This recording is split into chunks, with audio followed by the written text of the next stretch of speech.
Bismillahirrahmanirrahim. Kali ini kita akan bahas tentang tajwid. Secara bahasa, tajwid berasal dari kata jawwada yujawwidu tajwidan, yang berarti jawwada artinya membaguskan. Jadi ilmu tajwid adalah ilmu yang berfungsi untuk membaguskan bacaan Al-Quran.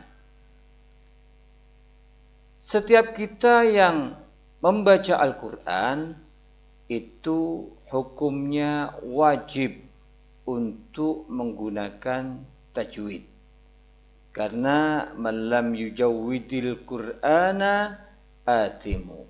Barang siapa yang tidak mentajwidkan Al-Quran, maka akan berdosa.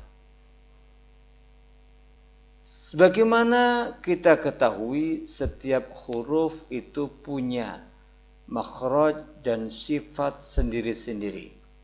Maka ketika kita membaca tidak sesuai dengan aturannya, maka artinya akan menjadi beda. Suatu misal, wasanajzillahu syakirin, dan Allah akan memberi pahala bagi orang-orang yang bersyukur. Namun ketika kita baca dengan sin, maka artinya akan beda. Wasayajzillahu syakirin, dan Allah akan memberi pahala bagi orang-orang yang mabuk.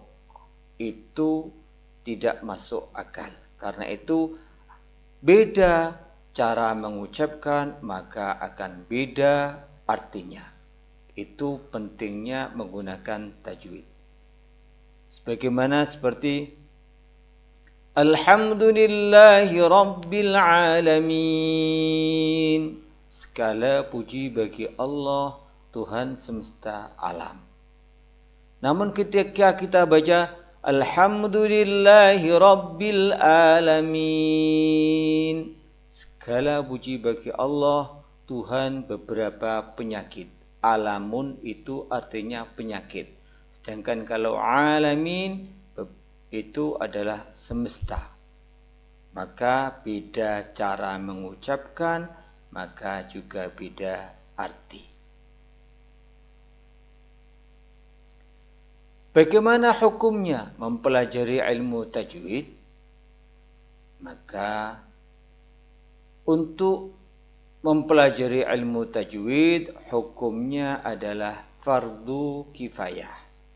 Fardu kifayah itu jika satu daerah sudah ada yang mengerjakan, maka semua masyarakatnya tidak terjadi dosa. Namun ketika satu daerah belum sama sekali yang mengerjakan, maka satu daerah tersebut akan semuanya dosa. Ketika satu daerah itu sudah ada seorang yang benar-benar tahu tentang tajwid, maka satu daerah tersebut tidak mendapatkan dosa. Sedangkan satu daerah kok sama sekali belum tahu apa itu tajwid, maka semuanya akan menjadi dosa.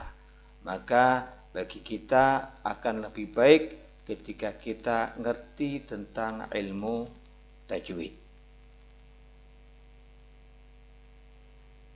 Kemudian apa saja yang terkandung yang harus dipelajari di dalam ilmu tajwid?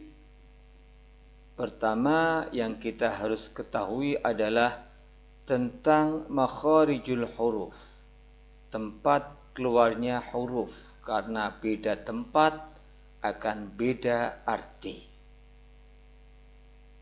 Beda tempat akan beda bunyi.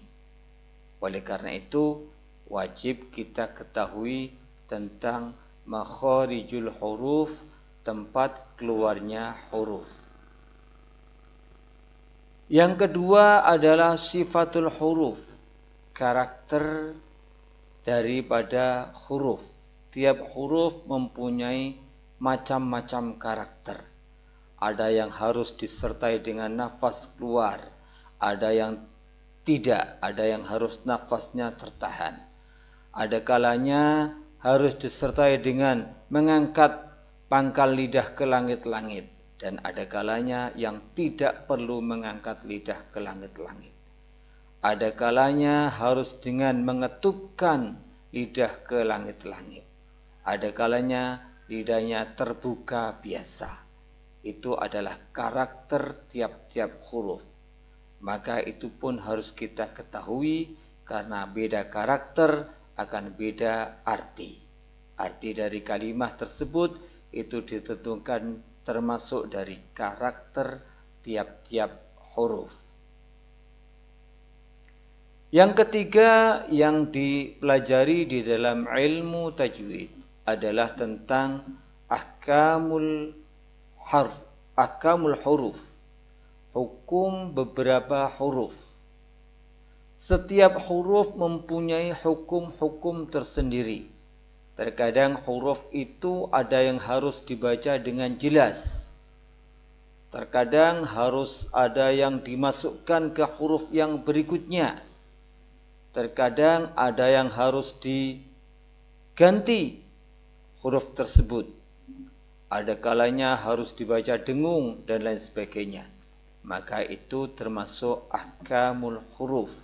Biasanya kita kenal dengan idhar, idgham, ikhfa, iqlab dan lain sebagainya. Itu termasuk golongan dari ahkamul huruf. Kemudian yang kelima adalah ahkamul maddi wal qasri, hukum membaca panjang dan membaca pendek. Sesuatu kalimat akan jelas artinya ketika panjang kita baca panjang dan ketika pendek kita baca pendek. Dzalikal kitabu la raiba fihi. Dzalikal kitabu. Ini kitab la raiba, tidak ada keraguan. La raiba dibaca panjang artinya tidak ada keraguan. Fihi di dalam Al-Qur'an. Kemudian ketika kita baca menjadi pendek. Dzalikal kitabu la raiba fihi, maka artinya jelas beda. Dzalikal kitabu, ini kitab la raiba, pasti terdapat keraguan. Itu akan sangat-sangat menyalahi maksud dari Al-Qur'an tersebut. Oleh karena itu, ketika dibaca panjang harus ikut panjang, ketika pendek juga harus pendek. Itu pentingnya kita pelajari ahkamul maddi wal qasri, hukum-hukum membaca panjang dan hukum-hukum membaca pendek. Yang keenam adalah ahkamul waqfi wal ibtida, hukum membaca waqaf dan memulai bacaan. Ini juga sangat penting. Karena terkadang kita menghentikan bacaan pada ayat, pada kalimat yang justru dapat merubah arti. Kita baca suatu naskah ketika titik komanya tidak sesuai aturan, maka pasti artinya akan berubah.